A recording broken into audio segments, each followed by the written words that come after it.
Advertencia. La siguiente historia está sacada del fanfic de Wattpad creado por Joel Díaz Espinola, links de su perfil y la historia disponibles en la descripción por respeto a su autor original. Gate, Estados Unidos y el hombre en el castillo, capítulo 15. 25 de octubre de 2023 y 1962. En los últimos días sucedieron varias cosas, entre ellas el arresto de Juliana Crane. Los rumores del renacimiento del ejército estadounidense ya era de conocimiento común entre las comunidades del Gran Reich alemán y los estados del Pacífico del Imperio de Japón. Nadie sabía de dónde salieron o quién era el líder de este grupo de milicianos como ellos los llamaban, pero hasta el momento se sabía que posiblemente contaban con armas de fabricación clandestina. Tiempo atrás, en el estado de California, algunos miembros de la rebelión comunista negra fueron capturados luego de que se infiltraran en una casa de espionaje de los voluntarios israelíes. Luego de un largo interrogatorio, los israelíes decidieron en dejarlos ir libremente, pues por las historias que les dijeron, los nazis les hicieron a ellos lo mismo que a sus abuelos durante el Holocausto, los liberaron por compasión. De regreso a su escondite en la zona neutral, empezaron a hablar entre ellos sobre lo que vieron. Darío: no confío en estos judíos, deberíamos pensar en un plan para deshacernos de ellos si llegan a atacarnos. Pero Bell Mallory se negó a esa idea. Bell: ellos y nosotros somos las dos caras de la misma moneda, a ellos nadie los ayudó y sufrieron calamidades peores que nosotros a lo largo de la historia. Elías: yo concuerdo, pero, lo que de verdad me sorprende es que aún queden indios vivos por allí. Eso también llamó la atención de los demás miembros de la rebelión comunista negra, pero lo que más sonaba eran sus palabras cuando les dijo que todo el país era de su pueblo y de todos aquellos que liquidaron. Era muy cierto, incluso los negros ayudaron a matar a millones de nativos americanos para robarles su tierra. Pero las cosas iban a seguir cambiando dentro de muy pronto y eso sería cuando al primer y segundo grupo de reconocimiento se les asignara entrar en contacto con los miembros de la resistencia en Huntington, Utah. San Francisco, Estados del Pacífico, 25 de octubre de 2023 y 1962. En los últimos días ha habido grandes movilizaciones de tropas para redoblar la seguridad en la ciudad. El príncipe heredero Akito y su mujer habían venido de visita a los estados del Pacífico americano. El príncipe estaba preocupado por los recientes avances de tecnología que habían logrado los nazis, pero otra cosa que era de preocupación era la creciente amenaza del ejército estadounidense que se decía había renacido.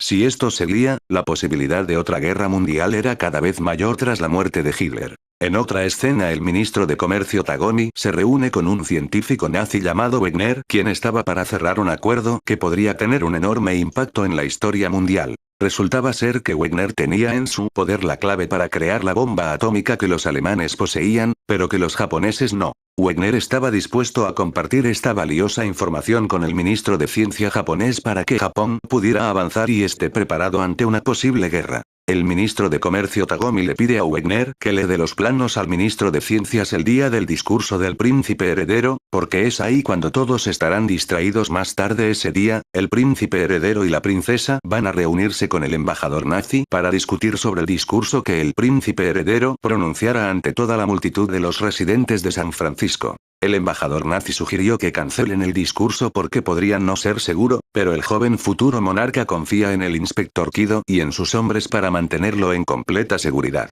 Pensó que nadie se atrevería a ponerle un dedo encima, después de todo él era el príncipe de todo el imperio japonés. Ese mismo día Frank estaba en su trabajo, se dedicaba a hacer réplicas de objetos como armas antiguas, pero en esta ocasión era diferente. Amigo de Frank se acercó a él para ver qué era lo que estaba haciendo. Notó que el arma que estaba haciendo no era una réplica, sino una de verdad. Frank, ¿qué es lo que planeas hacer con eso? Pero Frank no respondió, solo siguió haciendo lo que estaba haciendo. ¿Es que acaso planeas asesinar al príncipe? Trató de hacer entrar en razón a su amigo. Si la policía lo atrapaba, la Kenpeita y no lo perdonaría por algo tan irracional como eso. Frank estaba furioso y fuera de sí, el único pensamiento que pasaba por su mente era la venganza. Lo que nadie sabía era que alguien más estaba preparando algo para cuando el príncipe llegara. San Francisco, Estados del Pacífico, 25 de octubre de 2023 y 1962. Frank se dirige a una especie de tienda de antigüedades para comprar munición. Las balas que compra ya tenían dueño, pero él las compra usando un falso nombre japonés que vive en el Tíbet. El dueño de la tienda decide ayudarlo luego de que Frank le ofreciera una cantidad absurda de dinero. Frank regresa a su casa y carga el arma. Están a solo unas horas del discurso del príncipe, pero antes de salir se encuentra con Ed. Ed detiene a Frank y logra quitarle el arma. Frank, ¿qué crees que haces? Frank pregunta a Ed, a eso Ed responde. Ed, evitando que cometas una locura. Mientras que le apunta con el revólver. Frank, deja eso. No sabes lo que estás haciendo. Ed, no. Tú eres el que no sabe qué está haciendo. Frank trata de tomar el arma pero Ed le dice que se detenga. Ed, vamos a sentarnos y esperaremos hasta que el discurso del PRIN. No terminó la oración cuando se lanzó un boletín en el noticiero de la televisión. Locutor. Noticia de emergencia. El príncipe heredero ha sido secuestrado. Los dos hombres se quedaron paralizados al escuchar la noticia. Alguien había secuestrado al príncipe heredero, pero no habían detalles de cómo ni quiénes fueron los responsables. Pero hubo algo que sí se mencionó. Locutor. Los detalles no han salido a la luz, pero nos han dicho que capturaron a uno de los secuestradores. La noticia del secuestro del príncipe heredero tomó a todo el imperio por sorpresa, la población estaba en caos, todos culpaban al jefe de seguridad por lo ocurrido. Era cuestión de tiempo antes de que el divino emperador declarara ley marcial. Para el Tercer Reich el secuestro del príncipe Akito fue algo preocupante. Si el príncipe era asesinado se podría desatar la Tercera Guerra Mundial. Tal como el asesinato del archiduque Francisco Fernando, asesinato que desató la Primera Guerra Mundial. Frank no sabía qué hacer, su oportunidad de vengar a su familia se la arrebató a alguien más. Ed por su parte estaba aliviado, sintió que el destino salvó a Frank de cometer una locura, pero también estaba preocupado por lo que pasaría después. Pero había un pensamiento latente en el aire en todo el imperio y en el Gran Reich alemán. ¿Quién secuestró al príncipe Akito? Hace unas horas. Embajada del Gran Reich alemán. El príncipe tuvo que ir al baño antes de marcharse, dejó a la princesa diciendo que ya regresaba. Un par de guardias acompañaron al príncipe al baño para vigilar el interior mientras que otro se quedó afuera para vigilar el exterior. Ya dentro el príncipe terminó lo que tenía que hacer y luego se dirigió a lavarse las manos. Pero en el momento en el que levantó la mirada y vio a través del espejo se llevó una sorpresa. Un hombre con una máscara, traía un pasamontañas y visores oscuros por lo que no era capaz de ver nada de la cara de este sujeto. Volteó rápidamente y se encontró que el guardia que lo acompañó estaba inconsciente en el baño. En el momento en el que trató de decir algo, sintió un pinchazo en el cuello, le dispararon un dardo, al momento siguiente el príncipe se desvaneció. Desconocido 1. Paquete asegurado. Desconocido 2. Entendido. Prosigan con lo planeado. Otros dos hombres salieron de uno de los baños, en uno de estos baños se hallaba un hoyo excavado en el suelo, es por aquí por donde esos hombres llegaron. Levantaron al príncipe y lo llevaron al hoyo. El guardia que se encontraba afuera se preguntaba por qué tardaban tanto, se cansó de esperar y decidió en echar un vistazo. Guardia. Alteza se siente. En el momento en que entró se encontró con el guardia en el suelo y estos tres hombres cargando el cuerpo del príncipe inconsciente. Guardia. ¿Quiénes son ustedes? Trató de desenfundar su pistola, pero los misteriosos hombres le dispararon antes de que éste pudiera hacer algo, pero...